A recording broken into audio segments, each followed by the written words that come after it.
30년을 기다렸습니다. 내 아들을 죽인 그 사람이 지금 며느리 옆에서 웃고 있습니다. 2025년 3월, 봄바람이 따스하게 불어오는 서울 한복판의 작은 한정식집. 저는 박정수, 올해 70입니다.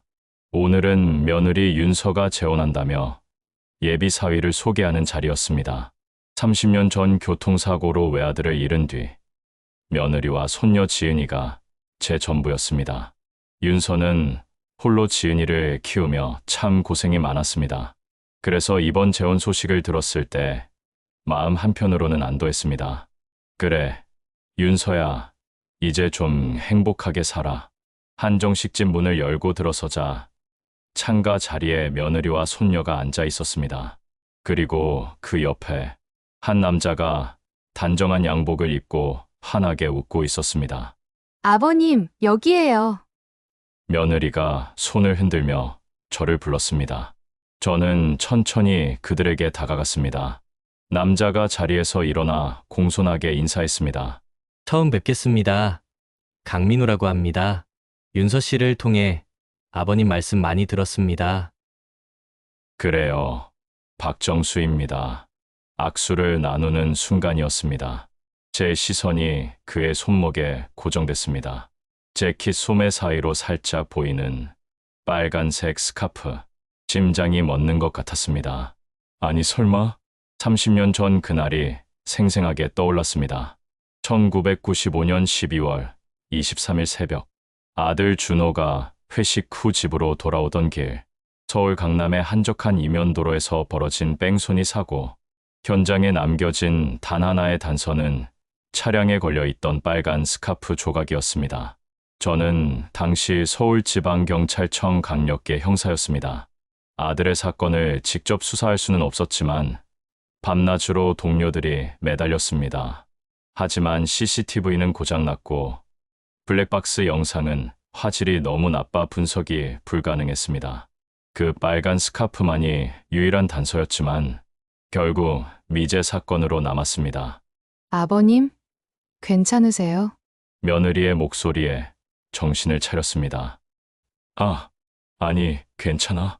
잠깐, 어지러워서. 할아버지, 앉으세요. 제가 물 가져올게요. 손녀 지은이가 재빠르게 물을 따라 주었습니다. 저는 물을 마시며 강민우를 다시 바라봤습니다. 그는 여전히 온화한 미소를 짓고 있었습니다. 아버님, 제가 서 씨와 지은이를 잘 모시겠습니다. 무슨 일 하시나요? 건설 자재 유통업을 하고 있습니다. 작은 회사지만 나름 안정적입니다. 나이가 어떻게? 52세입니다. 52세, 30년 전이라면 22세. 음주운전을 할 나이였습니다. 진정해. 정수야, 빨간 스카프 하나 가지고 단정 짓지 마. 하지만 제 본능이 경고하고 있었습니다. 30년간 형사로 일하며 갈고 닦은 초기 비명을 지르고 있었습니다. 민우 씨, 서울이 고향이신가요? 아니요. 부산입니다. 20년 전에 올라왔습니다. 20년 전, 그러니까 사고 10년 후에 서울에 왔다는 말입니다. 그 전에는 뭐 하셨어요? 아버지, 왜 그러세요? 신문하시듯이. 며느리가 당황하며 제 말을 끊었습니다. 아니야, 윤서야. 궁금해서 그러는 거지. 민우 씨, 기분 나쁘게 받아들이지 마시오. 아닙니다. 아버님 당연히 궁금하실 겁니다. 저는 사실 과거가 좀 복잡합니다. 젊은 시절 방황도 많이 했고요. 그래서 이름도 한번 바꿨습니다. 이름을 바꿨다. 제 등에 식은땀이 흘렀습니다. 이름을 바꾸셨다고요? 네, 창피한 일이지만 20대 초반에 사고를 좀 치고 다녔습니다. 그래서 새 출발한다는 의미로 개명했습니다. 본명은 강태식이었습니다. 강태 씨, 저는 그 이름을 들은 순간 확신했습니다. 30년 전 미제 사건 파일에서 용의자 명단에 올랐던 이름 중 하나가 강태식이었습니다.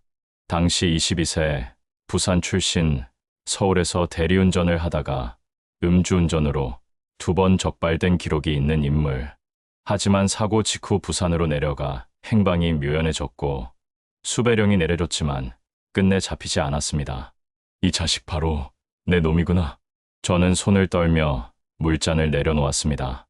지금 당장 이 자의 멱살을 잡고 싶었습니다. 하지만 참았습니다. 며느리가 바라보고 있었습니다. 지은이가 행복하게 웃고 있었습니다. 아버지, 괜찮으세요? 안색이 안 좋으신데. 괜찮아. 그냥 오랜만에 좋은 자리라 감회가 새로워서 그래. 식사 내내 저는 강민우를 관찰했습니다. 그는 완벽한 예비사위였습니다. 음식을 덜어주고 며느리를 배려하고 손녀에게 친절하게 대했습니다. 하지만 제 눈에는 모든 것이 거짓으로 보였습니다. 식사를 마치고 나올 때 강민우가 제 차까지 동행했습니다. 아버님, 궁금하신 게 더 있으시면 언제든 연락 주세요. 그가 명함을 건넸습니다. 저는 명함을 받아들고 그의 눈을 똑바로 쳐다봤습니다. 민우 씨, 1995년 12월 23일, 그날 어디 계셨는지 기억하시나요? 순간 그의 얼굴이 굳었습니다. 1초도 안 되는 찰나였지만 저는 놓치지 않았습니다. 1995년이라면 30년 전인데요. 그때 일을 제가 어떻게 기억하겠습니까? 그렇겠지요. 30년 전이니까. 저는 천천히 차에 올랐습니다. 백미러로 그를 보니 굳은 표정으로 서 있었습니다. 집으로 돌아온 저는 곧장 서재로 들어갔습니다. 책장 뒤에 숨겨둔 낡은 박스를 꺼냈습니다. 30년간 손때가 묻은 사건 파일, 아들 준호의 사진, 사고 현장 사진, 그리고 비닐에 쌓인 빨간 스카프 조각. 저는 그것을 꺼내 손에 쥐었습니다. 준호야, 아빠가 드디어 찾았다. 다음 날 아침 저는 오랜 동료를 찾아갔습니다. 서울 종로구의 허름한 커피숍. 은퇴한 옛 선배 최진수가 창가 자리에 앉아 있었습니다. 정수야, 오랜만이네. 그런데 전화 목소리가 심상치 않던데. 형님, 제가 찾은 것 같습니다. 뭘? 준호 사건 범인이요. 최진수의 얼굴이 심각해졌습니다. 정수야, 또 시작하는 거 아니지? 30년이 지났어. 이제 좀 내려놓으라고. 아닙니다. 형님, 이번엔 확실합니다. 저는 강민우에 대한 모든 것을 설명했습니다. 빨간 스카프, 개명 사실, 그리고 30년 전 용의자 명단에 있던 강태식이라는 이름까지. 그래서 내가 뭘 해주길 바라는 건데. 형님, 당시 수사 기록 좀 다시 볼 수 있을까요? 강태식에 대한 자료가 더 있을 겁니다. 정수야, 넌 이미 은퇴했고, 난 지금 민간인이야.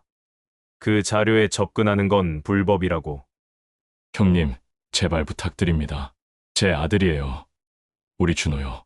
최진수는 한참을 고민하다가 한숨을 쉬었습니다. 일주일만 기다려, 조용히 알아볼게. 고맙습니다, 형님. 집으로 돌아오는 길, 며느리에게서 전화가 왔습니다.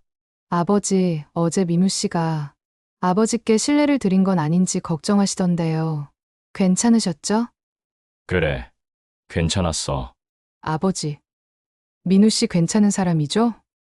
아버지가 인정해 주시면 저도 마음이 편할 것 같아서요. 며느리의 목소리에는 간절함이 묻어났습니다. 30년을 홀로 지은이를 키우며 얼마나 고생했습니까?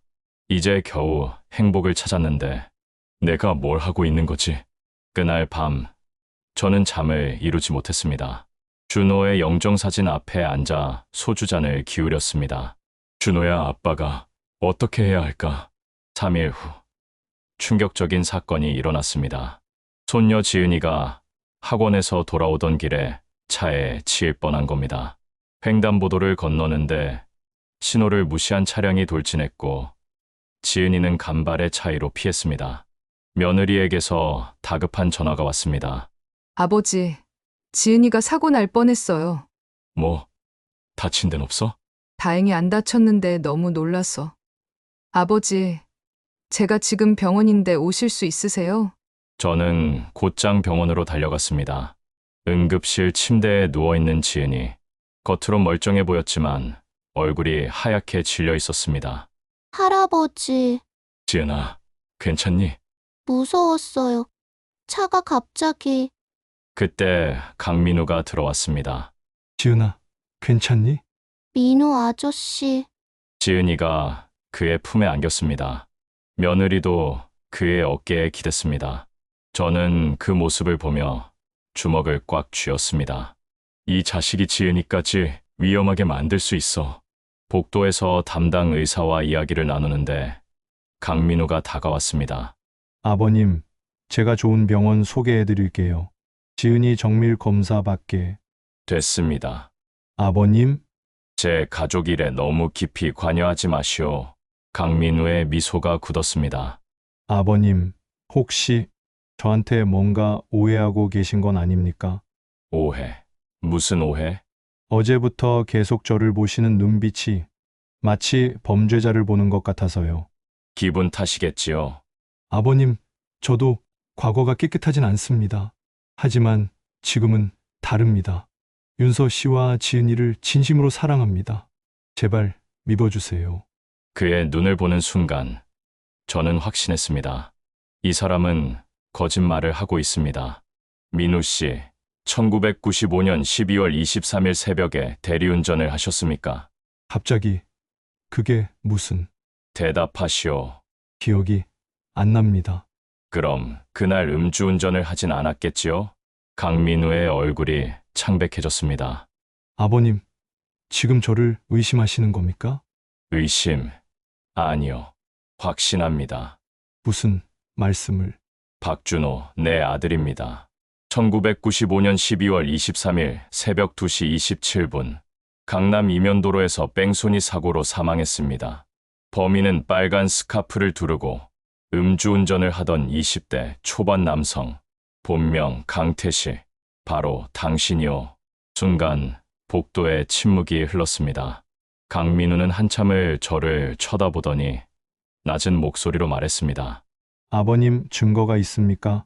곧 찾을 겁니다. 30년 전 일을 증명하시겠다고요? 그게 가능하다고 생각하십니까? 가능하든 불가능하든 끝까지 갈 겁니다.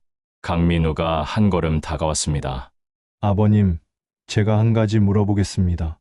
만약, 제 말은 만약입니다만, 제가 정말 그 사고의 당사자였다고 칩시다. 그런데 그걸 밝혀내는 순간, 윤서 씨와 지은이는 어떻게 될까요? 그건 저한테는 재산이 좀 있습니다. 윤서 씨의 과거 빚도 제가 다 갚아줬고요. 만약 제가 무너지면 윤서 씨와 지은이도 함께 무너집니다. 그래도 하시겠습니까? 저는 말문이 막혔습니다. 아버님, 잘 생각하세요. 과거의 복수와 가족의 미래, 뭐가 더 중요한지. 그는 그렇게 말하고 돌아섰습니다. 저는 병원 복도에 혼자 남아 주저앉았습니다. 나는 뭘 선택해야 하는 거지? 일주일 후 최진수 형님에게서 연락이 왔습니다. 정수야, 자료 찾았다 만나자. 저는 다시 그 커피숍으로 갔습니다. 최진수는 낡은 파일 봉투를 건넸습니다. 이거 불법으로 빼온 거야. 절대 다른 데 흘리면 안 돼. 고맙습니다, 형님. 파일을 열어보니 30년 전 강태식의 자료가 가득했습니다. 사진, 주소, 운전 기록, 그리고 중요한 정보 하나. 사고 당시 동승자가 있었다. 그래, 당시 목격자 진술에 따르면 차 안에 2명이 타고 있었다고 해. 하지만 동승자는 끝내 밝혀지지 않았어. 동승자가 누군지 알 수 있을까요? 글쎄 30년 전 일인데. 하지만 당시 강태식이 자주 어울렸던 인물들 명단은 여기 있어. 명단을 보는 순간 저는 심장이 멎는 줄 알았습니다. 최성진, 이 사람이 지금 국회의원 최성진 맞습니까? 그래, 당시엔 강태식이라 대리운전 일을 같이 했던 친구였어. 지금은 건설업으로 돈 벌어서 의원까지 된 거지. 저는 곧장 인터넷을 검색했습니다. 최성진 의원, 현재 3선 국회의원으로 서울 강남에서 지역구를 갖고 있습니다. 건설업계의 거물이자 각종 로비 의혹에도 여러 번 연루됐지만 번번이 빠져나간 인물. 형님, 이 사람을 만나볼 수 있을까요?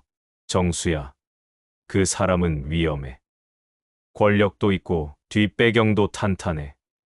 함부로 건드렸다간 상관없습니다. 이미 시작했어요. 저는 최성진 의원의 일정을 알아봤습니다. 2주 뒤 강남에서 후원회 모임이 있었습니다. 저는 그 자리에 참석하기로 했습니다. 그 사이 저는 강민우를 감시하기 시작했습니다. 매일 아침 그의 회사 앞에서 기다렸습니다. 점심시간에는 그가 누구를 만나는지 확인했습니다. 저녁에는 그의 집 앞에서 불이 꺼질 때까지 지켰습니다.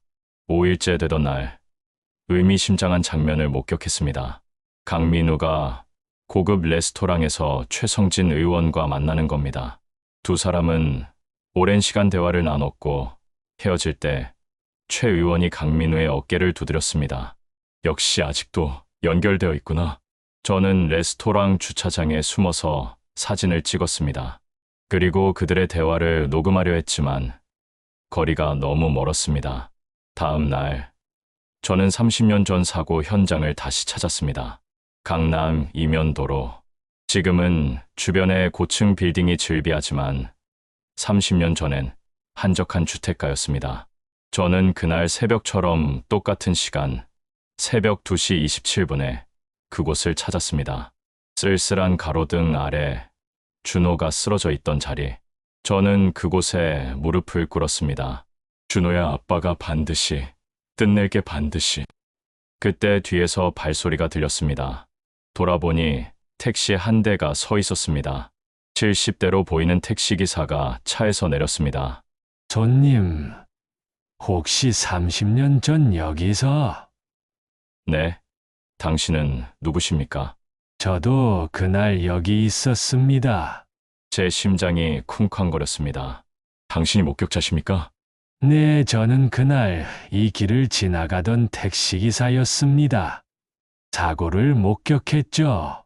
경찰 조사도 받았고요. 그럼 당신이 네, 저는 30년간 이 자리에 매년 왔습니다. 그날 제가 구해드리지 못한 그분을 위해. 저는 기사의 손을 꽉 잡았습니다. 제발 그날 일을 자세히 말씀해 주십시오. 택시기사는 고개를 끄덕였습니다. 검은색 그랜저였습니다. 번호판은 기억 안 나지만 운전석에는 젊은 남자가 타고 있었고 조수석에도 한 명 더 있었습니다. 사고가 나자 두 사람 다 차에서 내렸습니다. 그리고 쓰러진 분을 확인하더니 다시 차에 타고 도망갔습니다. 조수석에 탄 사람 얼굴을 봤습니까? 희미하게요. 당시엔 어두워서 정확히 못 봤습니다.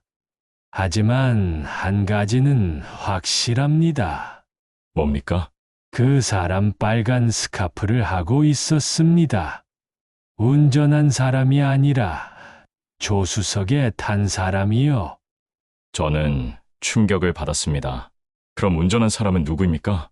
그건 저도 잘 모르겠습니다. 하지만 경찰에 진술할 때 제가 본 걸 다 말했습니다. 그런데 왜인지 그 진술 내용이 기록에서 빠졌더군요. 빠졌다고요? 네. 나중에 사건 기록을 확인해 보니 제 진술 중 조수석 탑승자에 대한 내용이 모두 삭제되어 있었습니다. 누군가가 증거를 조작한 거야. 저는 택시기사에게 연락처를 받았습니다. 기사님, 혹시 법정에 증인으로 서실 수 있습니까? 제가 도움이 된다면 언제든지요. 집으로 돌아오는 길, 저는 모든 퍼즐이 맞춰지기 시작했습니다. 강민우는 조수석에 타고 있었고, 실제 운전은 최성진이 했을 가능성이 큽니다. 그리고 최성진이 권력을 이용해 증거를 조작하고 강민우를 숨겨준 겁니다. 그래, 이제 알겠어. 둘 다 공범이었구나. 2주 후, 저는 최성진 의원 후원회 모임에 참석했습니다. 강남의 한 고급 호텔, 정장을 차려입은 사람들로 가득했습니다. 저는 구석 자리에서 최성진을 기다렸습니다. 여러분, 감사합니다. 저 최성진이 이 자리에 있을 수 있는 건 모두 여러분 덕분입니다. 최성진이 단상에 올라 연설을 했습니다. 자신만만한 미소, 세련된 언변. 하지만 제 눈에는 살인자로만 보였습니다. 연설이 끝나고 리셉션 시간. 저는 최성진에게 다가갔습니다. 의원님, 잠깐 말씀 좀 나눌 수 있을까요? 네. 어르신, 누구시죠? 제 이름은 박정수입니다. 1995년 12월 23일 강남 이면도로에서 뺑소니 사고로 아들을 잃었습니다. 최성진의 얼굴이 순간 굳었습니다. 그게 저랑 무슨 상관이죠? 의원님은 그날 강태 씨, 지금의 강민우와 함께 계셨죠? 최성진은 주변을 둘러보더니 저를 복도로 끌고 갔습니다. 어르신, 지금 뭐 하시는 겁니까? 사실을 말하는 겁니다. 의원님이 그날 운전을 했고 강민우는 조수석에 타고 있었습니다. 빨간 스카프를 두른 채로요. 증거가 있습니까? 목격자가 있습니다. 최성진의 눈빛이 날카로워졌습니다. 30년 전 일을 지금 와서 들춰내면 누가 믿겠습니까? 그리고 당신 며느리와 손녀는 지금 어떻게 지내고 있죠? 뭐라고요? 강민우에게서 다 들었습니다. 며느리분이 재혼하신다고요. 행복하게 사시던데. 그걸 망가뜨리고 싶으십니까? 당신들이 내 아들을 죽였습니다. 30년 전 일입니다. 공소시효도 다 지났고요. 설사 증거가 있다 해도 지금은 아무 의미 없습니다. 공소시효. 살인은 공소시효가 없습니다. 살인이 아니라 교통사고였죠. 과실치사. 이미 시효 만료됐습니다. 저는 주먹을 불끈 쥐었습니다. 의원님, 양심이 없으십니까? 제가 충고 하나 하죠. 지금 돌아가세요. 그리고 며느리분의 행복을 지켜주세요. 괜히 과거를 들춰내다가 모두가 불행해질 겁니다. 협박하시는 겁니까? 협박이 아닙니다. 충고죠.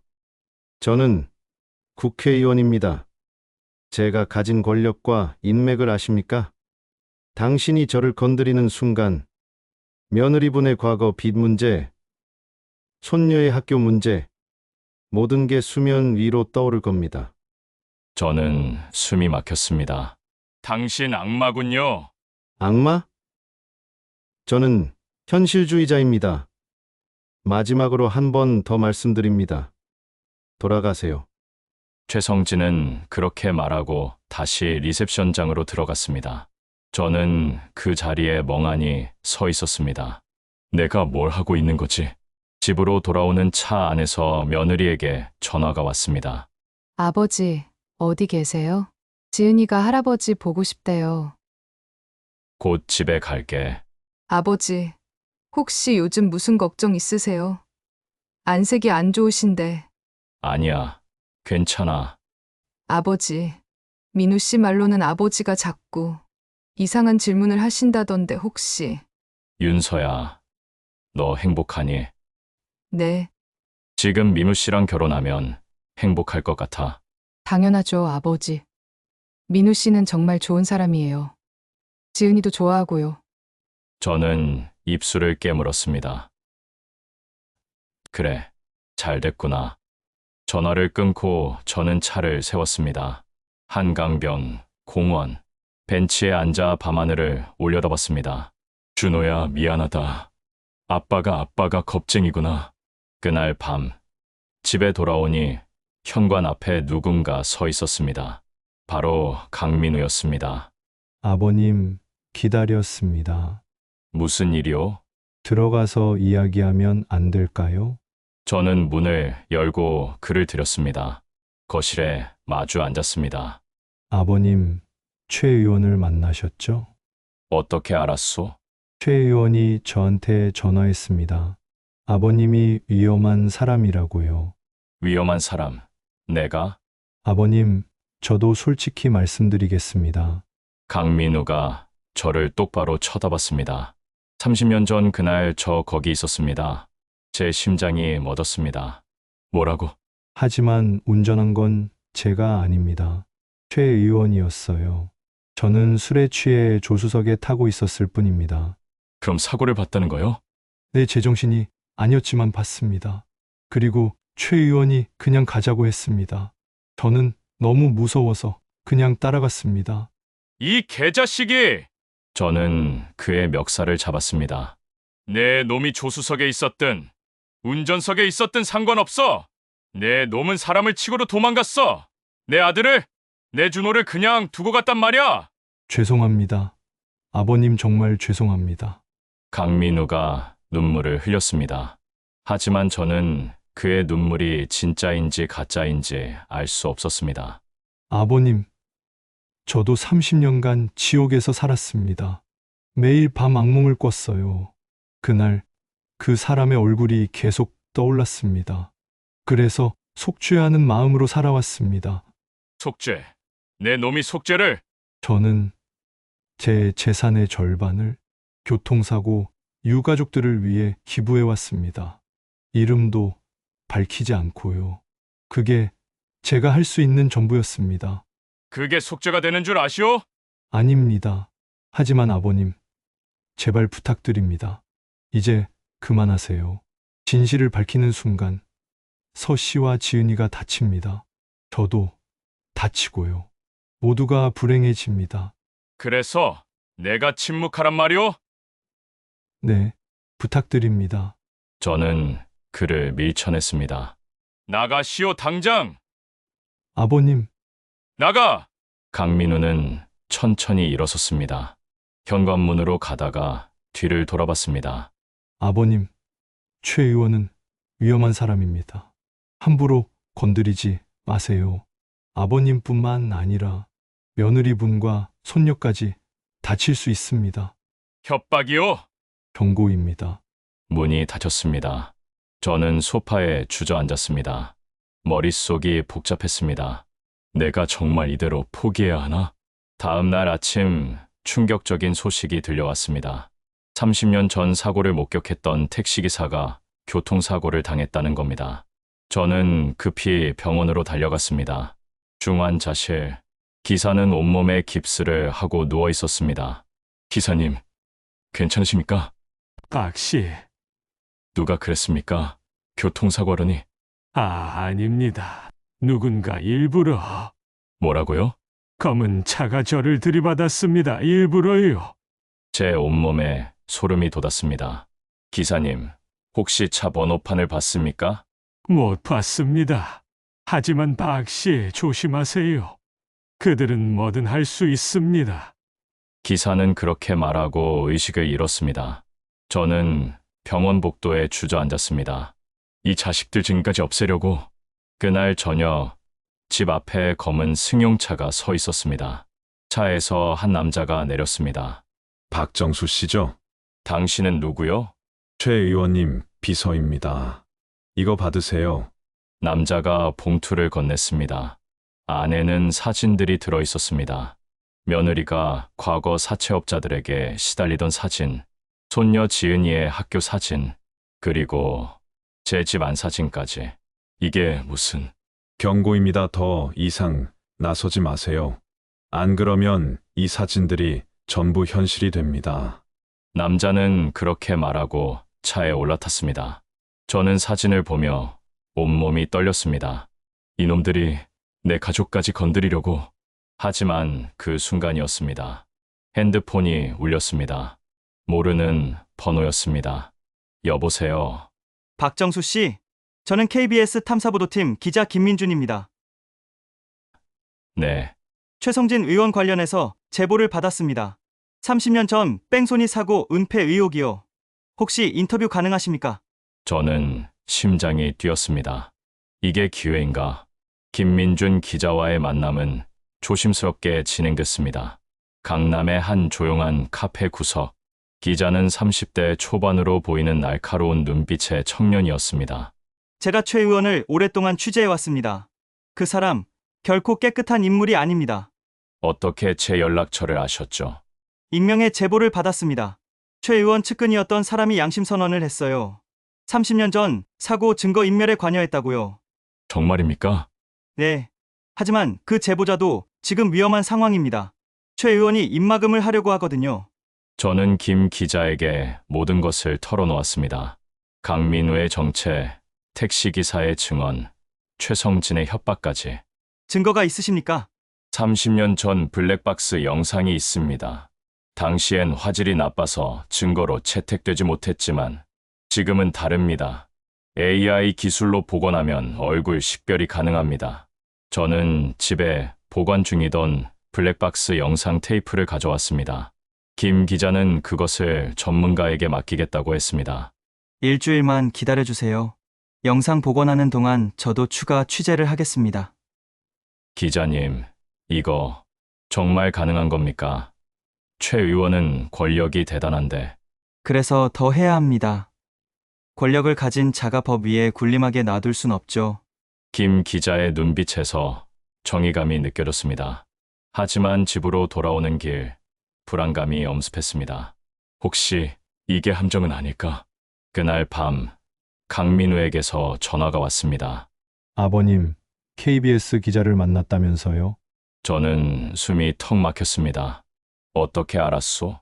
아버님, 지금 위험한 선택을 하고 계십니다. 당장 그 기자와 연락을 끊으세요. 실소. 아버님, 최 의원이 가만 안 둡니다. 며느리와 손녀를. 그래, 다 덤벼라! 이미 각오했어! 전화를 끊어버렸습니다. 하지만 그 순간 현관문이 벌컥 열렸습니다. 아버지! 며느리가 황급히 들어왔습니다. 뒤에는 손녀 지은이도 함께였습니다. 윤서야? 왜 이 밤에? 아버지! 이게 대체 무슨 일이에요? 며느리가 핸드폰을 보여줬습니다. SNS에 며느리의 과거 사진과 악의적인 글들이 퍼져 있었습니다. 강민우 예비 신부, 과거 사채 빚 5천만 원, 신부 딸, 명문사립학교 부정입학 의혹, 모두 거짓이었습니다. 아버지, 이거 도대체 누가... 저는 주먹을 불끈 쥐었습니다. 최성진, 이 개자식이. 서야, 미안하다 아버지 때문에. 아버지, 대체 무슨 일이에요? 요즘 왜 이러시는 거예요? 할아버지 학교 친구들이 다 이상하게 쳐다봐요. 손녀가 울먹였습니다. 저는 며느리를 소파에 앉혔습니다. 그리고 숨겨왔던 모든 진실을 말할 시간이었습니다. 윤서야, 사실은 그때 초인종이 울렸습니다. 문을 열자 강민우가 서 있었습니다. 윤서야, 괜찮아? 민우 씨, 며느리가 강민우의 품에 안겼습니다. 민우 씨, 이게 다 무슨 일이에요? 갑자기 SNS에... 괜찮아. 내가 다 해결할게. 법적 대응하면 돼. 강민우가 저를 쏘아봤습니다. 그의 눈빛에는 경고가 담겨 있었습니다. 지금 말하면 모든 게 끝난다. 며느리의 행복도, 손녀의 미래도. 저는 입을 다물었습니다. 아버님, 오늘은 윤서랑 지은이 저희 집에서 자게 할게요. 너무 놀랐으니까요. 그래, 셋이 나가고 저는 혼자 남았습니다. 거실 바닥에 주저앉아 준호의 사진을 꺼냈습니다. 준호야, 아빠가 비겁한가? 3일 후, 김민준 기자에게서 연락이 왔습니다. 박정수 씨, 큰일 났습니다. 무슨 일입니까? 블랙박스 영상을 맡겼던 보건 전문가가 실종됐어요. 뭐라고요? 3일 전부터 연락이 안 됩니다. 집에 가봤더니 텅 비어 있고 영상도 사라졌어요. 저는 무릎이 꺾였습니다. 그럼 증거가? 아닙니다. 저한테 백업 파일이 있습니다. 정말입니까? 네. 제가 혹시 몰라서 복사본을 받아뒀어요. 그리고 복원도 거의 끝났습니다. 이제 얼굴이 선명하게 보입니다. 희망이 보였습니다. 언제 볼 수 있습니까? 내일 방송국으로 오세요. 함께 확인하시죠. 다음 날, 저는 KBS 방송국으로 갔습니다. 편집실, 김 기자가 모니터를 켰습니다. 준비되셨죠? 영상이 재생됐습니다. 30년 전 그날 밤, 흐릿하던 영상이 AI 복원 기술로 선명해졌습니다. 검은색 그랜저, 번호판 서울 12가 3456점, 운전석에서 내리는 한 남자, 얼굴이 점점 선명해졌습니다. 저 사람이 젊은 시절의 최성진이었습니다. 그리고 조수석에서 비틀거리며 내리는 또 다른 남자. 빨간 스카프를 두르고 강민우. 두 사람이 쓰러진 준호를 확인하고는 황급히 차에 올라타 도망가는 장면까지 선명하게 담겨 있었습니다. 저는 눈물을 흘렸습니다. 준호야, 아빠가 찾았어. 드디어 찾았어. 이제 방송 나갈 준비를 하겠습니다. 이번 주 금요일 메인 뉴스로요. 감사합니다, 기자님. 그런데 그때였습니다. 편집실 문이 벌컥 열렸습니다. 김민준 기자, 잠깐 나와보세요. 방송국 간부로 보이는 사람이 날카로운 목소리로 말했습니다. 김 기자는 잠시 후 창백한 얼굴로 돌아왔습니다. 방송이 취소됐습니다. 뭐라고요? 위에서 압력이 들어왔다고 합니다. 최 의원 측에서. 그럴 수가. 제가 최선을 다해볼게요 하지만 저는 모니터를 바라봤습니다. 선명하게 드러난 진실. 하지만 그것을 세상에 알릴 방법이 막혀버렸습니다. 이대로 끝나는 건가? 하지만 저는 포기할 수 없었습니다. 기자님, 이 영상 제게 주실 수 있습니까? 네. 하지만 제가 직접 하겠습니다. 저는 USB에 영상을 담아 방송국을 나왔습니다. 집으로 돌아오는 길 결심했습니다. 방송이 안 된다면 내가 직접 세상에 알리겠어. 그날 저녁 저는 유튜브 계정을 만들었습니다. 젊은 사람들이 하는 거라 생각했던 것을 이른의 노인이 배우기 시작했습니다. 손녀 지은이의 컴퓨터 책을 뒤적이며 영상 업로드 방법을 익혔습니다. 내가 이런 것까지 해야 하나. 하지만 달리 방법이 없었습니다. 영상을 올리려는 순간 전화벨이 울렸습니다. 며느리였습니다. 아버지, 지은이가 없어졌어요. 제 손에서 핸드폰이 떨어질 뻔했습니다. 뭐라고? 학교에서 집으로 오는 길에 사라졌어요. CCTV를 확인했는데 검은 차가 지은이를 태웠어요. 저는 곧장 차에 올라탔습니다. 며느리의 집으로 가는 길, 핸드폰이 또 울렸습니다. 모르는 번호, 받자마자 낯익은 목소리가 들렸습니다. 박정수 씨, 손녀가 보고 싶으십니까? 강민우의 목소리였습니다. 이 계좌씨가 지은이한테 손대면 조용히 하시고 들으세요. 지금 당장 최 의원 사무실로 오세요. 혼자서요. 경찰에 신고하거나 누구한테 말하면 손녀를 다시는 못 봅니다. 네, 이 미친. 전화가 끊겼습니다. 저는 핸들을 꽉 쥐었습니다. 온몸이 떨렸습니다. 지은이, 우리 지은이. 최성진 의원 사무실, 강남의 한 빌딩 최상층. 저는 엘리베이터를 타고 올라갔습니다. 문이 열리자 강민우가 서 있었습니다. 어서 오세요, 아버님. 지은이가 어디 있어? 안에 있습니다. 걱정 마세요. 다치진 않았습니다. 사무실 안으로 들어가자 최성진이 소파에 앉아 있었습니다. 그리고 구석방에서 지은이의 목소리가 들렸습니다. 할아버지, 지은아, 달려가려는 저를 강민우가 막았습니다. 아직 안 됩니다. 먼저 할 게 있어요. 최성진이 천천히 일어났습니다. 박 씨, 왜 경고를 무시했습니까? 간단합니다. USB 주시고 모든 복사본을 삭제하세요. 그리고 영원히 입 다무세요. 그럼 손녀를 돌려드리죠. 어때요? 간단하죠?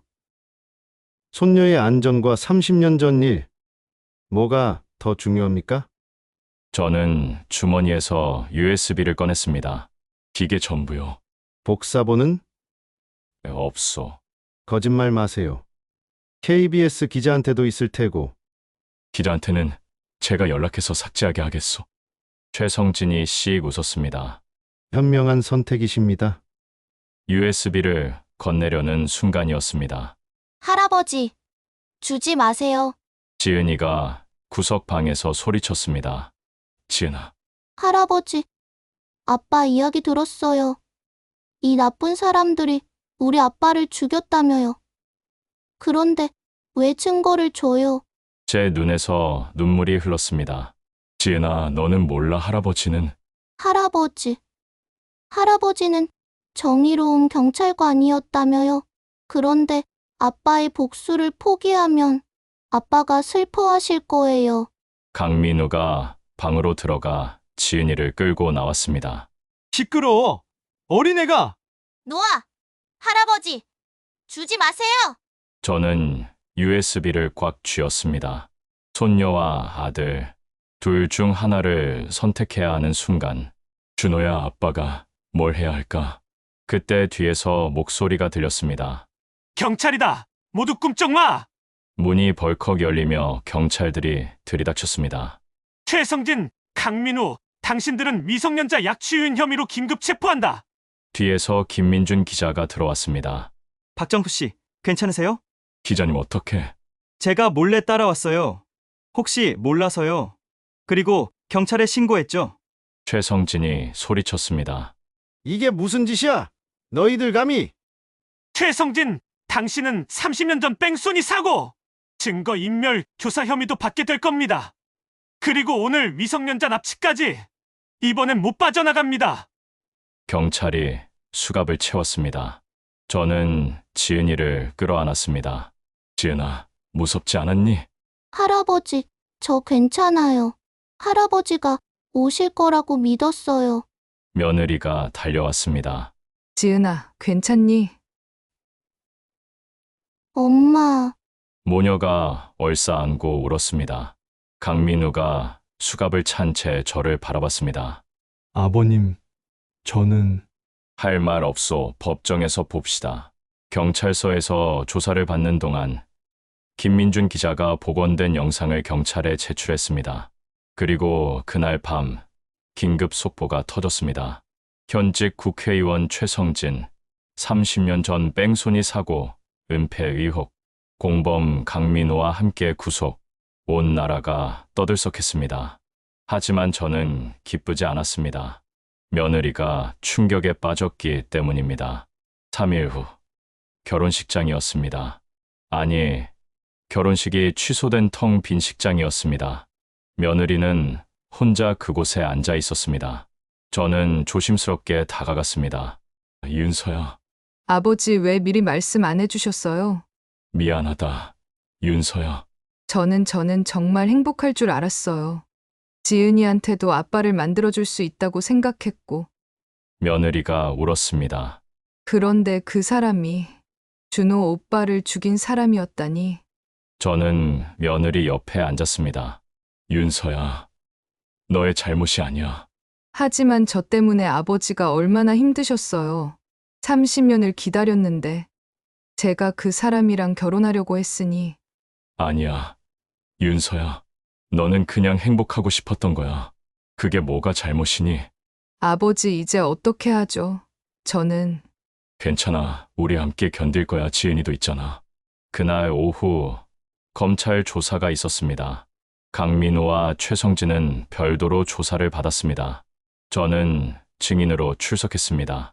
조사실에서 강민우를 마주했습니다. 그는 초췌한 모습이었습니다. 박정수 씨, 피해자 강민우에 대해 진술해 주시겠습니까? 네, 저는 30년의 이야기를 모두 털어놓았습니다. 그리고 마지막 질문. 피해자 유족으로서 피해자에게 하고 싶은 말이 있습니까? 저는 강민우를 똑바로 쳐다봤습니다. 당신은 30년간 도망쳤습니다. 이름을 바꾸고 새로운 인생을 살았죠. 하지만 우리 가족은 30년간 지옥에서 살았습니다. 내 아들은 28의 나이에 죽었습니다. 결혼도 하기 전에 손녀 지은이 얼굴도 보지 못하고. 강민우가 고개를 숙였습니다. 하지만 제가 가장 용서할 수 없는 건 당신이 내 며느리를 이용했다는 겁니다. 진심으로 사랑한 게 아니라 그냥 숨기 위한 수단으로 이용했죠. 아닙니다. 강민우가 고개를 들었습니다. 저는 진심이었습니다. 윤서 씨를 처음 만났을 때 그분도 저처럼 과거의 상처를 안고 사는 사람이라는 걸 느꼈습니다. 그래서인지 제 죄책감도 조금이나마 덜해졌습니다. 죄책감을 덜려고 내 며느리를 이용한 거군요. 죄송합니다. 저는 당신을 용서할 수 없습니다. 절대로. 조사가 끝나고 나오는 길, 최성진과 마주쳤습니다. 당신 때문에 내 인생이 망가졌소. 당신 스스로 망가뜨린 겁니다. 30년 전 일을 왜 끝까지 판 겁니까? 그냥 묻었으면 모두가 행복했을 텐데. 행복, 당신이 행복하자고 내 아들이 죽어야 했습니까? 나도 그날 밤을 후회하고 있소. 하지만 이미 지나간 일이잖소. 지나간 일이라고요? 저희한텐 어제 일 같습니다.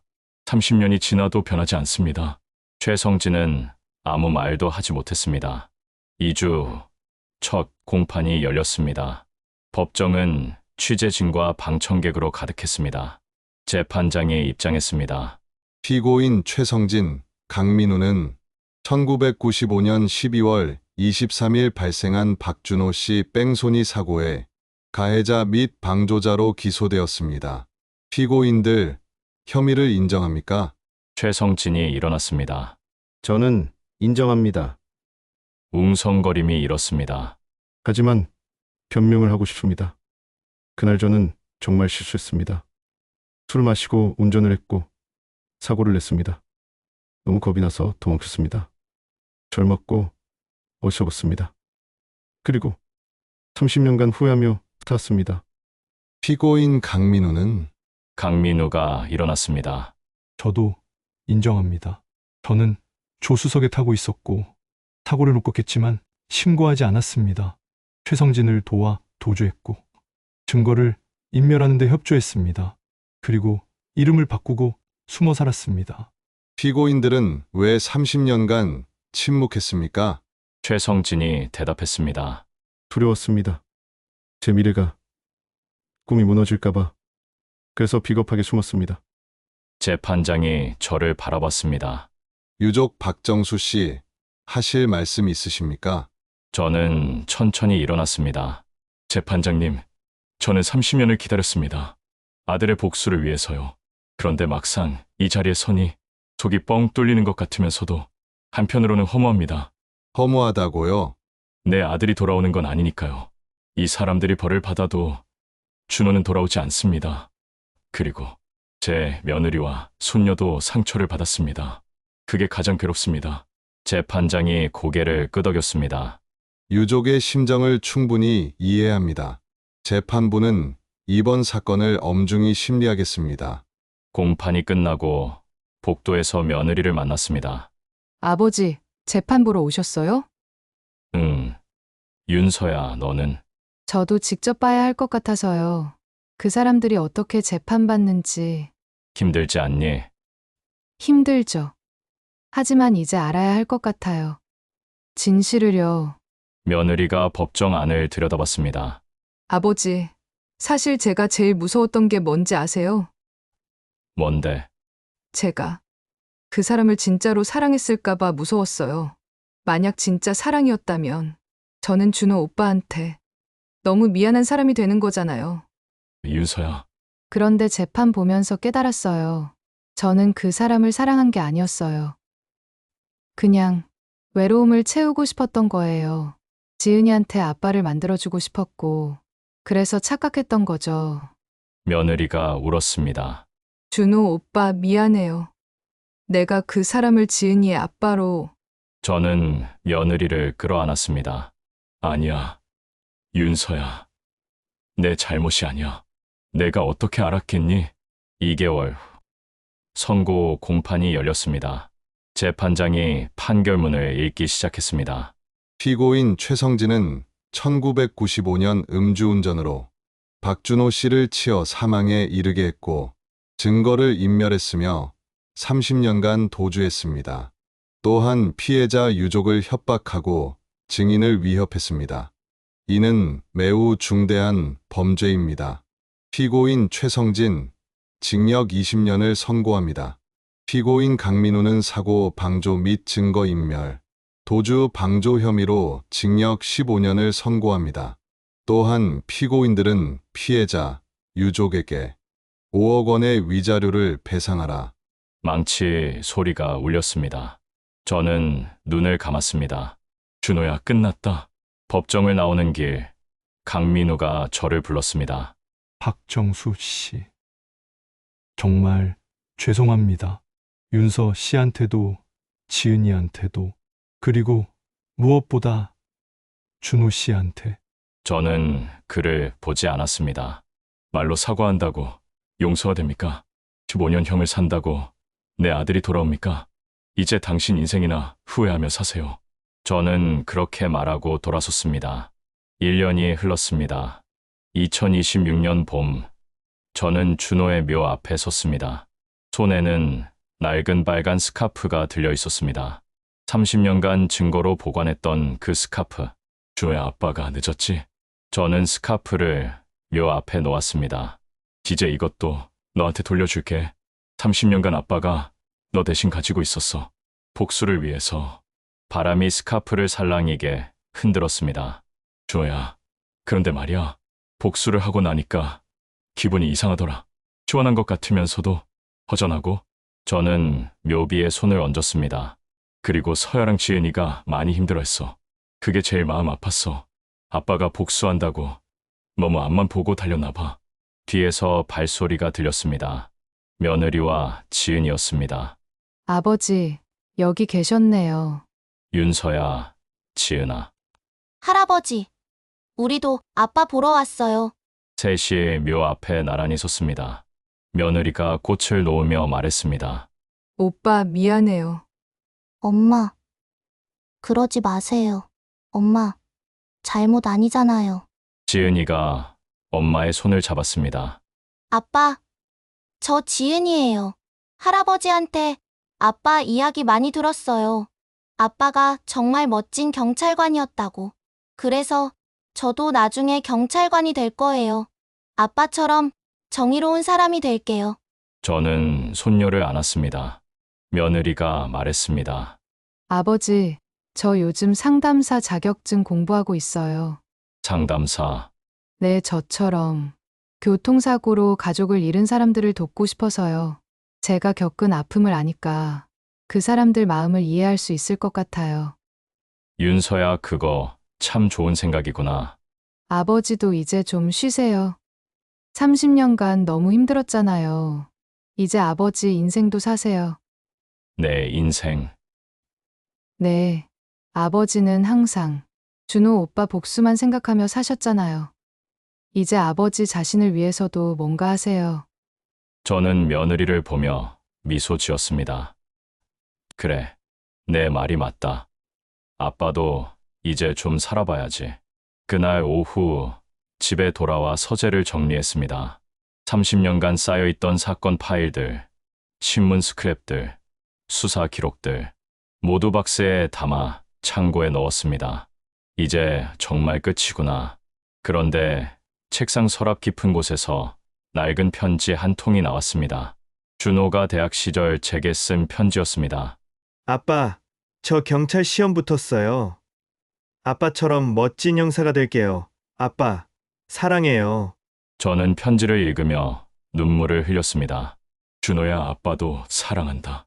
6개월 후, 저는 새로운 일을 시작했습니다. 교통사고 유가족 모임의 상담 봉사자가 된 겁니다. 며느리와 함께 매주 모임에 나가 유가족들의 이야기를 들어줬습니다.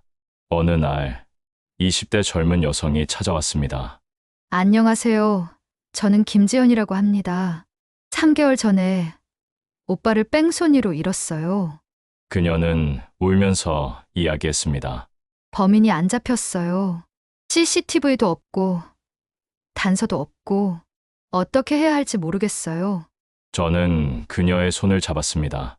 지연 씨, 제 이야기를 들려드릴게요. 저도 30년 전에 아들을 잃었습니다. 저는 제 경험을 나눴습니다. 복수에 대한 갈망, 좌절, 그리고 결국 진실을 밝혀낸 과정까지. 하지만 제가 깨달은 건요, 복수가 전부는 아니라는 겁니다. 물론 정의를 실현하는 건 중요해요. 하지만 그것 때문에 남은 가족들이 불행해지면 안 됩니다. 그럼 어떻게 해야 하나요? 포기하지 말되 집착하지도 마세요. 오빠를 기억하되 당신 인생도 사세요. 그게 오빠가 원하는 거예요. 지연이 눈물을 닦으며 고개를 끄덕였습니다. 감사합니다. 선생님 말씀이 위로가 돼요. 집으로 돌아오는 길, 며느리가 말했습니다. 아버지, 오늘 상담 정말 좋았어요. 아버지 경험이 다른 사람들한테 큰 도움이 되는 것 같아요. 그러게. 나도 누군가를 도울 수 있을 줄은 몰랐어. 아버지, 준호 오빠가 자랑스러워할 거예요. 저는 하늘을 올려다봤습니다. 준호야, 아빠 잘하고 있는 거지? 2027년 여름, 지은이가 고등학교에 입학했습니다. 진로를 묻자 단호하게 대답했습니다. 경찰관이요. 할아버지랑 아빠처럼요. 저는 손녀의 머리를 쓰다듬었습니다. 지은아, 경찰은 힘든 직업이야. 알아요. 하지만 할아버지 봤잖아요. 30년 걸렸지만 끝까지 포기하지 않았잖아요. 저도 그렇게 끝까지 해낼 거예요. 그래, 우리 지은이 정말 컸구나.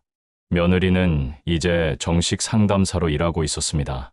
교통사고 유가족 전문 상담사로서 많은 사람들을 돕고 있었습니다. 아버지, 다음 주에 저 책 출간해요. 책, 네, 교통사고 유가족들의 이야기를 담은 책이요. 제목은 빨간 스카프예요. 아버지 이야기도 들어가 있어요. 내 이야기. 네, 30년간의 복수, 그리고 용서에 대한 이야기요. 많은 사람들이 이 책으로 위로받을 거예요. 저는 며느리를 꽉 안았습니다. 윤서야, 고맙다. 내가 이렇게 씩씩하게 살아줘서. 아버지야말로 감사해요. 아버지가 끝까지 포기하지 않아서 진실이 밝혀질 수 있었어요. 그날 저녁, 저는 다시 준호의 묘를 찾았습니다. 이제는 무거운 마음이 아니라 평온한 마음으로 찾을 수 있었습니다. 준호야, 아빠 요즘 잘 지내. 윤서야도 잘 지내고, 지은이는 내 꿈을 이어받으려고 해. 너 자랑스럽지? 바람이 불어왔습니다. 준호야, 아빠가 너한테 마지막으로 할 말이 있어. 저는 깊은 숨을 들이쉬었습니다. 아빠는 이제 너를 보내줄 거야. 30년간 복수에 매달렸지만 이제는 놓아줄게. 그게 너도 원하는 거겠지. 눈물이 흘렀습니다. 하지만 슬픈 눈물이 아니었습니다. 하지만 있는 건 아니야. 아빠는 매일 너를 기억할 거야. 너의 웃음, 너의 목소리, 너의 꿈, 모두 다. 저는 묘비를 쓰다듬었습니다. 사랑한다, 내 아들. 여러분, 이 이야기를 어떻게 들으셨나요? 30년간 복수를 꿈꾸던 한 아버지의 이야기였습니다. 그는 끝까지 포기하지 않았고 결국 진실을 밝혀냈습니다. 하지만 그 과정에서 깨달았습니다. 복수가 전부가 아니라는 것을. 정의를 실현하는 것도 중요하지만 남은 가족들의 행복도 중요하다는 것을. 여러분이라면 어떤 선택을 하셨을까요? 사랑하는 사람의 행복과 정의, 둘 중 하나를 선택해야 한다면 박정수는 두 가지 모두를 지키려고 했고 결국 성공했습니다. 하지만 그 과정은 결코 쉽지 않았습니다.